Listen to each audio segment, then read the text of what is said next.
Hey, welcome back to Hooked on OC. I'm Scott and Lennox. We're out here on a Morning Star today with Captain Monty Hawkins. And Monty, first of all, just want to say thanks. Thanks for having us aboard today. You're certainly welcome, Scott.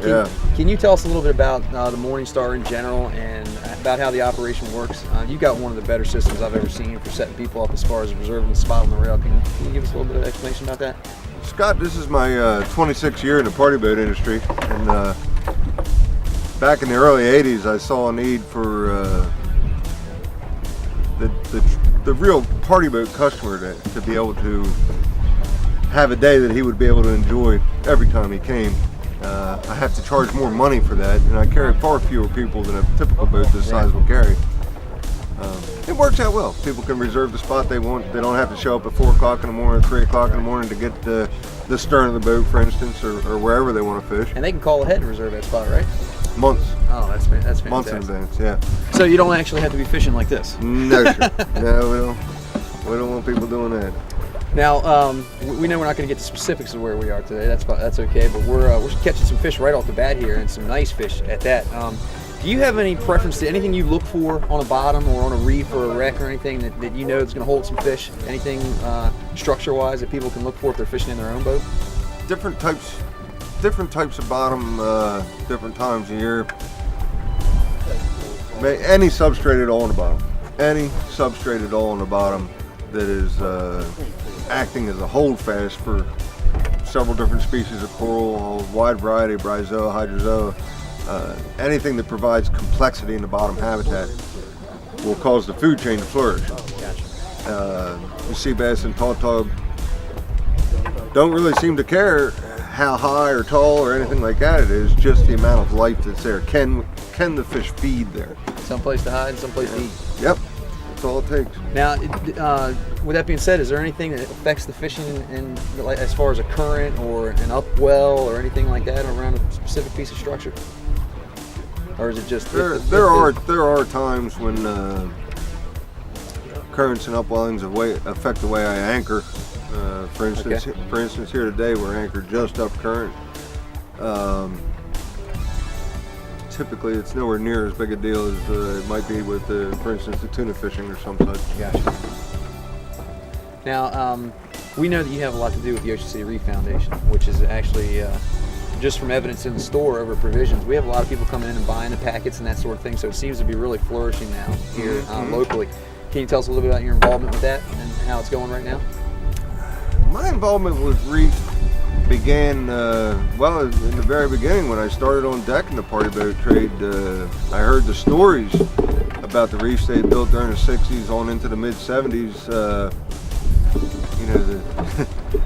Unfortunately, some of the reefs they built in the 70s washed ashore. The tire units broke apart and washed ashore and really killed the reef program for about 17, 18 years. Killed it.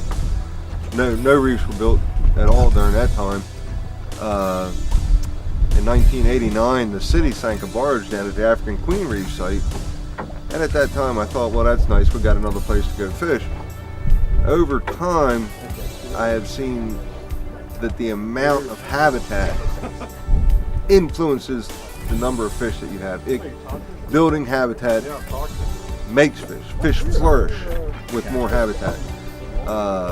A lot of people consider an artificial reef to be a fish trap, a recreational fish trap, literally.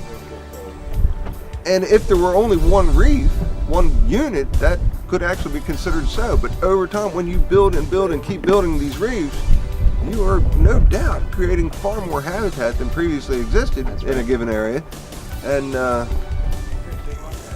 it does good things for fish, there's no doubt about it. The tautog population, if we did it right, would just explode here if we do everything right with the fishing pressure and whatnot. The sea bass could do the same thing. Many of our marine fish exhibit a habitat fidelity. Just like the salmon come back to the same stream to spawn after 5 years or so, the many saltwater game fish come back to the same place to spawn. We know that weak fish do it. We know the sea bass do it. They're just finding out that bluefin tuna do it. Habitat fidelity, the sand tiger sharks do it. It's probably going to end up being the exception to the norm if a fish doesn't have habitat fidelity over time. So what we do is we create a fantastic place for tautog, for sea bass to come and spawn. And as these fish keep returning to the reefs, the population increases. At the same time, even though fishing pressure may be heavy on a reef, there's other places that we used to would have fished more heavily that aren't getting anywhere near the pressure. And so those places flourish as well. The reef program is a very, very good thing for the coast. Yeah, we know that with our involvement through the Marina, some of the events that we've gone to and have sponsored and things, you guys are doing a tremendous job. And just seeing personally in the store, we've seen some people come in, especially because of your success with the tog and sea bass. They want to do that also, so they're showing their support with the Reef Foundation also. So it's been nothing but a good thing. So you continue to do the work that you're doing, and I know that we appreciate it, and the fish have to appreciate it, as seen with the numbers and the increase in the tog and sea bass population here recently. So reef building is could be boiled down to as simple a comparison as if you had 1,000 acres of woods. You might think that there would be, a biologist might be able to tell you how many squirrels you could expect to find in that 1,000 acres of woods. And if you bulldozed it all down, you would have no squirrels. There wouldn't be any squirrels. It really is that simple. The more reef that we build, any artificial reef is simply a substrate that goes to the bottom. Over time, it becomes a natural reef. The corals, mussel colonies begin within days. The settlement occurs within days. And in the first 1.5 to 3 years, that wrecked reef, concrete pipe, whatever, will become covered in mussels. As time continues, you'll get types of corals, soft corals, hard corals, just a wide variety of growth that live there. And I would anticipate that within 60 to 70 years, most of our artificial reefs will have become hard coral.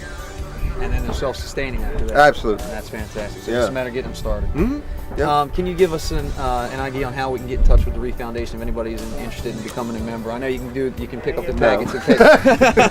You can pick up the packets at the local tackle shops. I know that. We sell the packets there. Captain Greg Hall with Towboat US comes by and picks them up. So I'm sure you can go to any local tackle shop and pick up a packet. It's $25 to join, and they'll take any donation up above and beyond that. Once again, Monty, thanks for having us out here. We're going to get some shots of these guys bringing fish over the rail. Very, very good. I probably ought to take a look over the rail because I don't think right now they're catching. Get back to work, right? Yeah. But you're catching. Folks, we'll be right back with some more Hooked on OC. Stay tuned.